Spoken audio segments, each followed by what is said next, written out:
사람 많은 곳에 가면 왜 이렇게 숨이 막힐까요?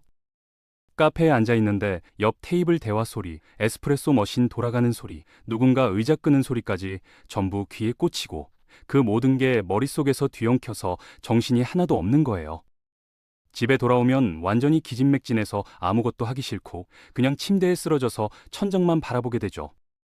혼자 있을 때는 멀쩡한데 사람들 사이에 있으면 왜 이렇게 에너지가 쏙 빠지는 걸까요? 혹시 나만 이상한 건가, 나만 유독 예민한 건가 하는 생각이 들 때도 있을 거예요.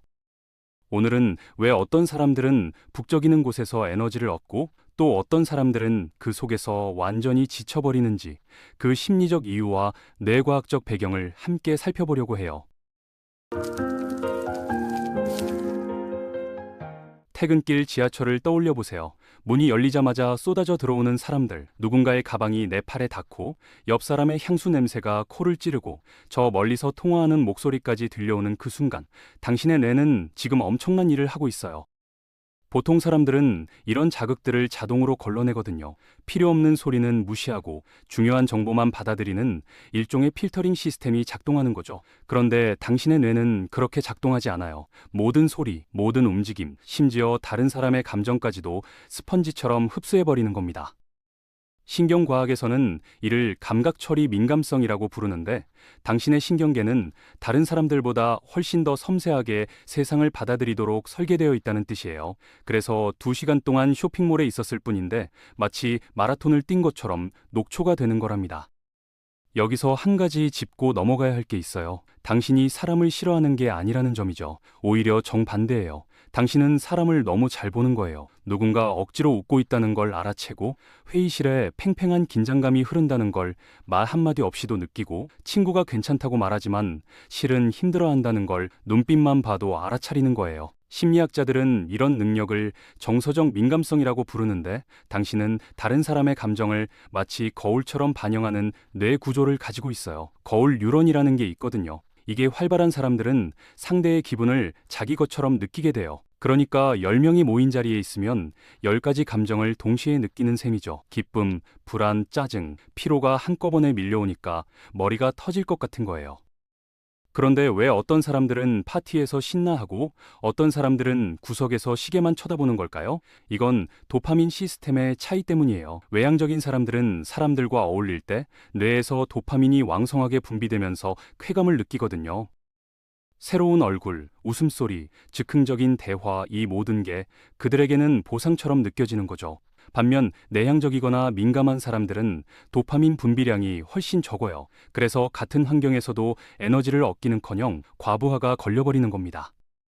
이건 성격의 문제가 아니라 신경화학의 차이예요. 당신이 조용한 카페 구석자리를 좋아하고 밤늦은 시간 텅 빈 거리를 걷는 걸 좋아하고 차 안에서 혼자 음악 들으며 드라이브하는 시간을 소중히 여기는 이유가 바로 여기에 있어요. 많은 사람들이 착각하는 게 있는데 혼자 있는 걸 좋아하면 외로운 사람이라고 생각하는 거예요. 하지만 당신은 알고 있죠. 고독과 고립은 완전히 다르다는 걸요. 고독은 선택이고 고립은 강요거든요.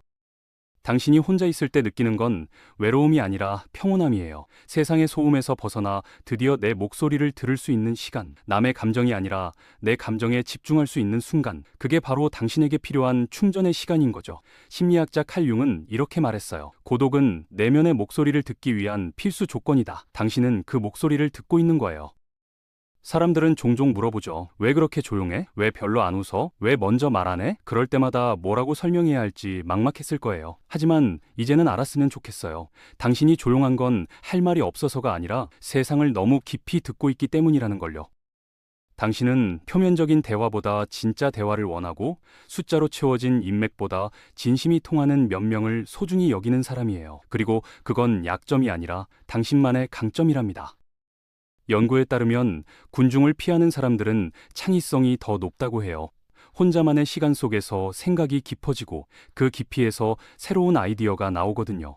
작가, 예술가, 과학자 중에 내향적인 사람이 많은 이유가 바로 이거예요. 사람들 사이에서 에너지를 쓰느라 정신없는 게 아니라 고요 속에서 내면의 세계를 탐험하는 시간을 가지는 거죠.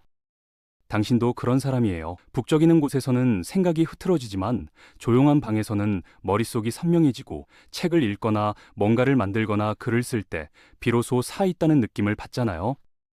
하지만 세상은 계속 말하죠. 더 사교적이어야 해. 네트워킹이 중요해. 사람들과 어울려야 성공해. 그런 말들이 당신을 압박할 때가 있을 거예요. 마치 내가 뭔가 부족한 사람처럼 느껴지게 만들죠. 하지만 진실을 말씀드릴게요. 세상이 시끄럽고 빠르게 돌아간다고 해서 당신도 그 속도에 맞춰야 하는 건 아니에요. 당신은 당신만의 리듬으로 살아갈 권리가 있거든요. 느리게 걷는 사람이 더 많은 걸 보듯이 당신은 조용히 관찰하면서 다른 사람들이 놓치는 것들을 발견하는 사람이에요. 그리고 한 가지 더 기억했으면 좋겠어요. 당신이 사람 많은 곳을 피한다고 해서 세상을 피하는 게 아니라는 거예요. 오히려 당신은 세상을 너무 진지하게 대하기 때문에 의미 없는 소음 속에서 시간을 낭비하고 싶지 않은 거예요. 당신은 진정한 연결을 원하고 진짜 대화를 원하고 가식 없는 관계를 원하는 사람이에요. 그래서 100명의 지인보다 3명의 친구를 선택하는 거고 화려한 파티보다 조용한 산책을 선택하는 거랍니다. 결국 당신이 지키려는 건 평화예요. 내면의 평화. 요즘 세상에서 그게 얼마나 귀한 건지 아시나요? 모두가 더 많이, 더 빠르게, 더 크게를 외칠 때 당신은 충분함의 가치를 알고 있어요. 모두가 바쁨을 자랑할 때 당신은 고요함 속에서 나를 찾고 있어요. 그건 도망이 아니라 용기예요. 세상의 기준이 아니라 내 마음의 소리를 따르는 용기 말이에요. 그러니까 다음에 누가 왜 안 나와? 하고 물어보면 미소 지으며 말해도 돼요. 나는 내 방식으로 세상을 살고 있어. 당신은 이상한 게 아니에요. 당신은 깊이 있는 사람이에요. 당신은 외로운 게 아니에요. 당신은 진정한 연결을 기다리는 사람이에요. 당신은 소외된 게 아니에요. 당신은 스스로를 선택한 사람이에요. 그리고 그 선택이야말로 가장 건강한 선택이랍니다. 평화는 값을 매길 수 없는 거니까요.